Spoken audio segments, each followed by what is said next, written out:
The Blackpool Combat Club turn heel on Bryan Danielson. Moxley suffocates him in a plastic bag. And Hangman Page injects Swerve Strickland with some kind of sleepy drug to crack a chair over his skull. I'm Ollie Davis, and things have really gotten out of hand fast. This is my review of what might be the sickest pro wrestling pay-per-view ever, All Out 2024, in about 10 minutes. Support WrestleTalk! Get exclusive videos over on our Patreon. With Collision moved to the Friday night this week, AEW decided to just do another episode of Collision for the 0-hour pre-show, featuring the best of all the matches you don't care about. And just like All In, they crammed everyone all in here. In 1 hour, the pre-show had 4 matches involving no fewer than 25 wrestlers. The Acclaimed easily beat the Iron Savages. Max Caster didn't rap again, and the Savages felt more babyface, suggesting the Acclaimed are on their way to a heel turn. Dustin Rhodes and friends had their now customary pre-show match, with him, Sammy Guevara, and Hologram beating the Premier Athletes. The Bang Bang Gang mostly worked face, with Juice Robinson getting the hot tag spot and win. And the Undisputed Kingdom beat Top Flight and the makeshift team of Shane Taylor Promotions plus the Beast Mortos, when Roderick Strong stole Mortos' pin on Action Andretti. There was also a surprise appearance from the currently out-injured Chicago native Sky Blue. She got a nice hometown pop from Mariah May to interrupt, get some your local hometown heat,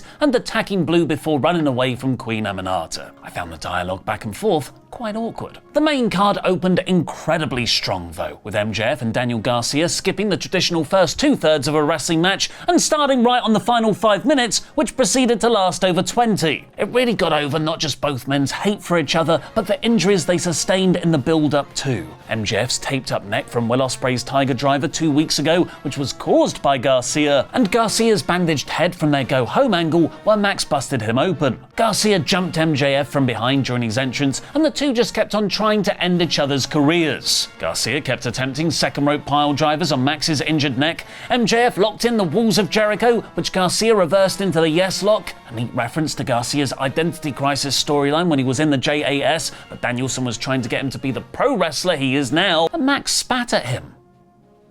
I know what that feels like. The crowd got super into Garcia, particularly as MJF tied up 3 of his limbs in a modified Salt of the Earth armbar like he's Maxwell Sabre Jr. Garcia almost had it won with a sick pile driver, but MJF kicked out, hit a low blow, and a roll-up to win. It felt like this was a feud designed to quickly get MJF a win following his pay-per-view title loss to Ospreay, but they did a great job getting Garcia over in defeat. Not only did Max cheat, but Garcia did a big injury angle afterwards, spitting in MJF's face and hitting that tease second rope pile driver. Both men came out stronger than when they went in, which is sometimes the most basic success criteria for a pro wrestling match. Matthew and Nicholas Jackson then retained their tag team titles against Claudio and Wheeler Yuta in a decent match. Yuta got pinned though just from Matt getting his knees up for a splash, which might be why he wasn't invited to join the super cool secret combat club that was unveiled later on. But before I get into the rest of the show, here's a special message from our board game channel, No Rolls Barred. Well. Looking for these? 2 tickets to see all your favourite cast members and Sullivan on the No Rolls Barred live tour? What? Did you think I wouldn't be here as well?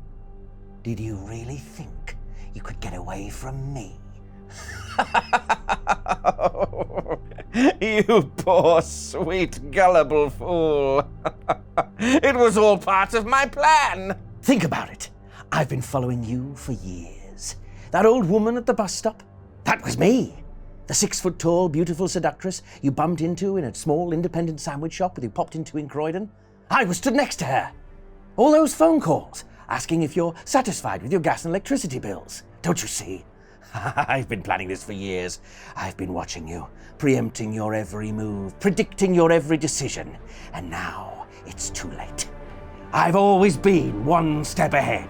There is no escape from No Rolls Barred Live! And that's because we're going on tour. No matter where you are in the UK, we'll be there. And by the UK, we of course mean London, Birmingham and Manchester. That's right, we'll be in Manchester on the 13th of October, London on the 15th and 16th, and Birmingham on the 17th. And each London show will be different, so you can come to both. You must come to both.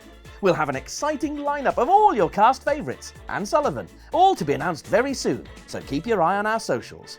Best be quick though, tickets are selling fast. The Manchester date has already sold over 40% of tickets. So don't be a complete barn pot. Get your tickets now! I said get your tickets now! The whole crowd got to their feet before Will Ospreay and Pac even touched for the International Championship match, elevating the atmosphere into a big fight feel. Because this is a dream match. Two British wrestling legends who had only ever met once before in Rev Pro back in 2019. And, unsurprisingly, oh boy, did they do a wrestle. They both hit twisting dives off the top rope outside. They slapped the crap out of each other in strike exchanges. This wasn't like the mutually assured destruction feud of Max and Garcia. This, despite the injury angle leading into it, was about who was the better wrestler. A little nitpick on the injury stuff though. I feel like there are a lot of repeated details across a lot of AEW's top feuds right now. Too many faces feeling conflicted about beating heels. A lot of family hate. And, specifically for this match, everyone's got a neck injury right now. Ideally, each feud and match should try to be as distinct as possible from the rest. Holy crap, Pac just hit a German suplex and poison Rana on Will's neck on the apron. I don't mind anymore. Have a neck injury. Ospreay fought back after the customary 29 hidden blades to win. This was an excellent match, and it went right into Will building his next title feud with Ricochet backstage. But what about Pac, you ask? Oh, I think Pac's going to be just fine. As great as Max vs Garcia and Ospreay vs Pac were, there's a little part of me that enjoyed Willow Nightingale vs Kris Statlander the most. They had a brutal Chicago street fight for some reason, not for the CMLL women's title, where Willow was powerbombed through the announcer's table in the opening few minutes. Kris hit a top rope swanton through a table outside. Willow pounced her through the barricade. Willow smashed a light tube over Chris's head. Kris speared Willow off the stage through a table. Kris missed an axe kick and ended up doing the splits into a pile of thumbtacks. And Statlander made Willow submit with a chain crossface. This was absolutely awesome. The only things I would have changed would have been having this for the CMLL title and giving Willow a bit more in defeat, maybe making her pass out rather than have a babyface quit. Okada defended his Continental Championship in a fun four-way next against Orange Cassidy, Mark Briscoe, and the eventual singles match everyone wants to see, Takeshita. The action was built around teasing Okada versus Takeshita and only giving it near the end, which involved Takeshita reversing a Rainmaker into a beautiful blue Thunderbomb. Takeshita got a bunch of near falls, but Okada threw him out to hit a Rainmaker on Cassidy, somewhat stealing the victory. Shida and Mercedes Mone had an okay match over the TBS title, but this was arguably the most predictable match on the card, with there not really being a story and Mone beating Shida on TV just 3 weeks previously. Also, I found the finish really weak, where Shida agonized over using her kendo stick against Mone, despite Mone not cheating at all in the build-up to justify that spot. It made Shida look dumb as Mone hit the Mone Maker to retain. Bryan Danielson retaining his world title against Jack Perry wasn't as predictable as Mone versus Shida, but it wasn't far off, meaning it was difficult to fully get invested in this match beyond reacting to spots. But AEW smartly knew this was just B-level title defense filler, so they delivered big on a shocking post-match angle. The Bucks had said in the build that they would do anything to make sure that the world title came back to where it belonged, and that was with the Elite. So when the referee got bumped and the Jacksons ran down to beat up Danielson, you thought, oh, okay, that's where the do anything spot is. The Blackpool Combat Club made the save where Claudio ran down so fast he actually slid the entire length of the ring and out the other side. Danielson did the yes chant, each one a cease and desist letter from WWE, a bunch of knees on a defiant Perry, and retained. I really hope Tony Khan has got that new AEW TV deal signed because, hot damn, that meant they had to play the final countdown twice, which is super expensive. But then Killswitch attacked Danielson. Of course, Christian Cage has the Casino Gauntlet, don't call it a Money in the Bank title shot. And we got a nice moment of the former Jurassic Express members staring at each other now they're both heels. The patriarchy came down. Damn it, that's what the Bucks meant by doing whatever it takes. But then Jon Moxley stood between them and Danielson. They are still friends, where he was joined by Claudio, Pac, and Wheeler Yuta. The patriarchy retreated while Moxley embraced Danielson and Claudio hugged him to... Oh no, wait, they're not hugging.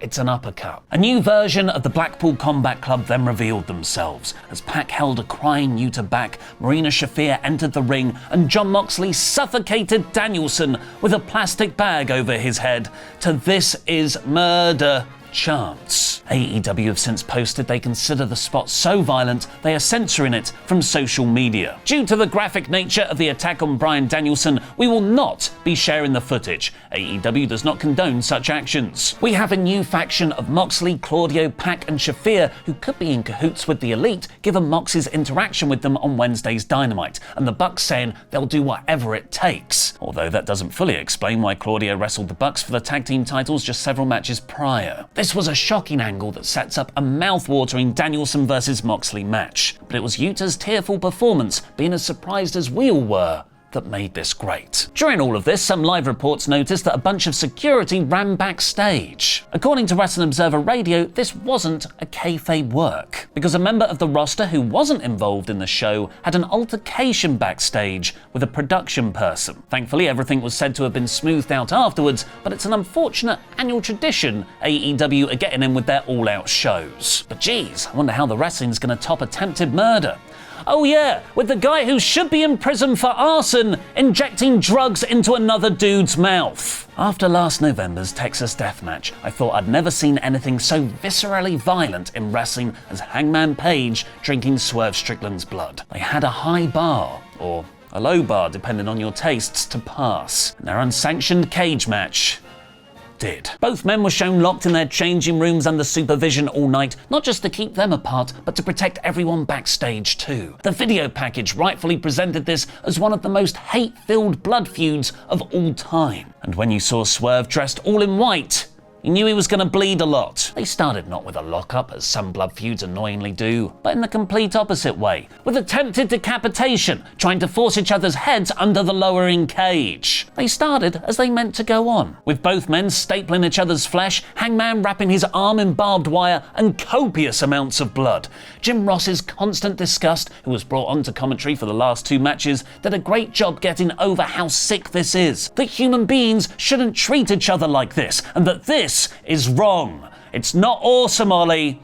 It's not awesome. Then out came the cinder block. Swerve hit a gringo killer onto it, bloodily grazing Hangman's back. There was a bit of charred wood from Swerve's burned down house, like a bit of kryptonite, which Strickland manically stabbed Hangman while crying. Page tried for a buckshot lariat, but the cage was in his way. He hadn't thought through how to hit his finishing move in this stipulation, showing just how irrationally consumed by vengeance both men were. But Hangman did have the earlier clarity of mind to get a syringe. Swerve started laughing through Hangman's chair shots, so Page went one step further.